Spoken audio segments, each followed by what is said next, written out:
बस करो महाराज हमारे नेता शिवराज, मुझे गुस्सा आता है जैसे स्लोगन से सोशल मीडिया पटा हुआ है, लेकिन इसके इतर जमीन पर कांग्रेस और भारतीय जनता पार्टी के नेता जोर आजमाइश में लगे हैं। इस समय हम मौजूद है चंबल के किनारे। यह जावरा विधानसभा क्षेत्र है। कांग्रेस के कद्दावर नेता स्वर्गीय महेंद्र सिंह कालूखेड़ा की गृह क्षेत्र।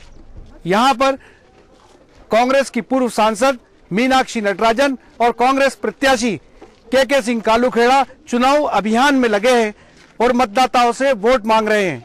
आइए उनसे जानते हैं जमीन पर कैसे हालात है, क्या वक्त बदलाव का है। मैडम कैसे हालात है, आप चुनाव मैदान में है, क्या दिख रहा है आपको?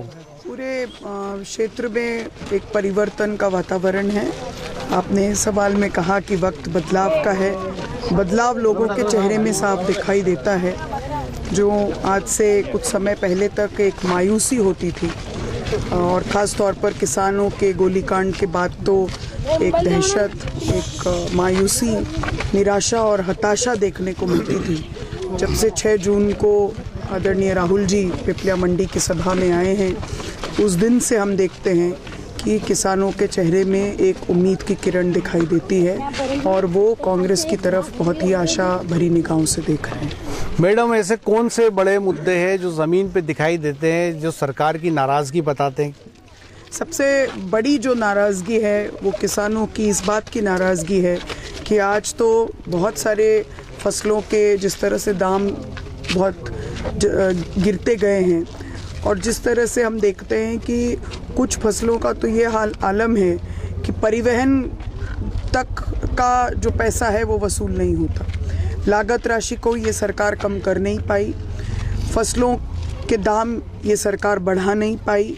जो बात इन्होंने की थी कि खेती को लाभ का धंधा बनाएंगे, फसलों के दाम 1.5 गुना करेंगे, आज तो 1.5 गुना तो छोड़िए, जितनी लागत है उतना पैसा भी वापस नहीं मिलता।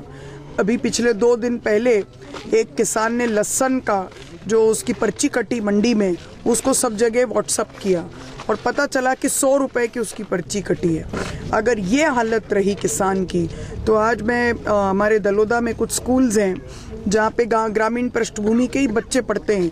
स्कूल के संचालक महोदय ने मुझे बताया कि आज तो ये स्थिति है कि पिछले 3 महीने से बच्चों की फीस हम ले नहीं पा रहे हैं, हम भी उन पर प्रेशर नहीं कर पा रहे हैं क्योंकि हम माता पिता की परिस्थिति समझ रहे हैं कि आज तो ये स्थिति है कि क्योंकि उनके पास कोई पैसा नहीं है तो वो किस तरह से बच्चों को आगे पढ़ाएं, किस तरह से उनके भविष्य निर्माण के बारे में कुछ सोचें।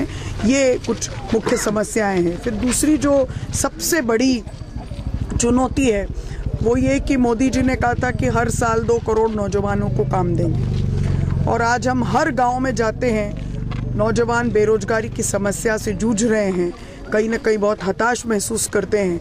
लौटकर जब वो खेती करने के लिए आते हैं तो यहाँ भाव नहीं है, तो ऐसे में एक व्यापक निराशा का भाव है और इसीलिए ये 2 वो मुद्दे हैं जिनको लेकर के कांग्रेस इस बार चुनाव मैदान में आई है और हम विश्वास रखते हैं कि हम किसान के साथ और नौजवान के साथ पूरा न्याय करेंगे। के सिंह साहब, अभी मीनाक्षी मैडम ने कहा व्यापक निराशा का भाव है, किस तरह की निराशा है, क्या कहना है आपका? देखिए, जिस तरह से जो उत्साह हमको इन गाँव में मिल रहा है, आज हर किसान कर्जदार हो गया, आज हर महिला कर्जदार हो गई। जो समूह बनाए गए हैं उस समूह में महिलाएं भी कर्जदार हो गई। लोगों को स्वास्थ्य की सुविधाएं नहीं मिल रही। शिक्षा के स्तर में, स्कूल शिक्षा में तो काफ़ी सुधार हुआ है, लेकिन कॉलेज शिक्षा या जो हायर एजुकेशन है उसमें बहुत आवश्यकता है काम करने की। इस प्रकार की अनेक समस्या है। युवा बेरोजगार हैं, महिलाएं असुरक्षित हैं। इस तरह के कई ऐसी योजनाएं, चीज़ें हैं जिनके कारण से निराशा है। श्वेत क्रांति को लेके स्वर्गीय कालूखेड़ा जी ने बड़ा काम किया था, लेकिन इस समय जावरा मंदसौर के कई इलाकों में घूमने के बाद ये बात सामने आ रही है कि दूध के दाम गिर गए हैं। किस तरह का फीडबैक आपके पास है? निश्चित रूप से आप सही कह रहे हैं, दूध का उत्पादन काफ़ी हो गया है और जो सहकारिता आंदोलन जो माननीय महेंद्र सिंह साहब ने शुरू किया था उसको इस सरकार ने करीब नष्ट कर दिया है और इस कारण से जितने भी दूध के प्राइवेट व्यापारी हैं वो हावी हो गए हैं और सोसाइटी से साश की खरीदी बिल्कुल कम होती जा रही है और प्राइवेट वाले वेंडर्स जो हैं वो हावी होते जा रहे हैं और वो भाव नीचे गिराते जा रहे हैं। आप चुनाव कैंपेन में है, क्या सोचते हैं आप, कौन सी प्रायोरिटी है, कौन से ऐसे काम है जो किए जाने चाहिए किसानों के लिए?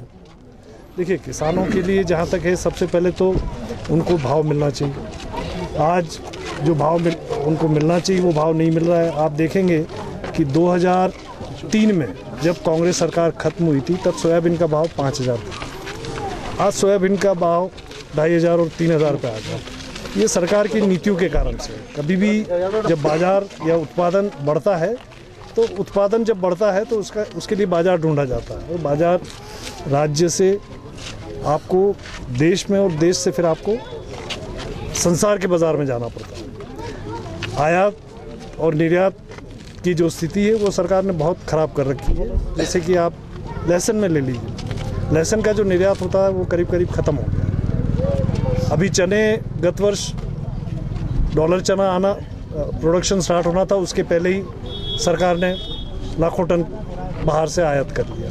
तो इस प्रकार की नीति के कारण किसानों को भाव अच्छे नहीं मिल रहे हैं और उस कारण से किसान त्रस्त है। किसान त्रस्त है, किसान दुखी है। गाँव में इस तरह की बात पता चल रही है, लेकिन हम जब लोग गांव में जाते हैं तो लोग ये भी कहते हैं हमें कि नेता आते हैं चुनाव के टाइम, वादे करते हैं, लेकिन जब सरकार में बैठ जाते हैं तो किसानों को भूल जाते हैं।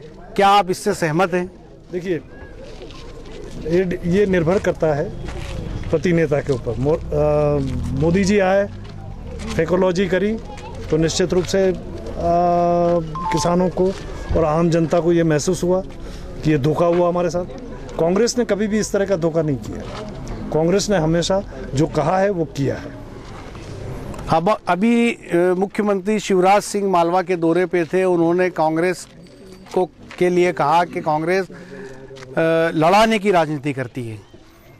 क्या इस तरह जो आरोप लगाया, क्या आप इससे क्या कहेंगे? तो इस प्रकार के आरोप तो वो हमेशा लगाते आ रहे हैं, वो विरोधी हैं। उनको अगर वो लगाते हैं तो उसे आम जनता जानती है कि ये निराधार आरोप है। मैडम, ये जो इलाका है ये अफीम उत्पादक इलाका है।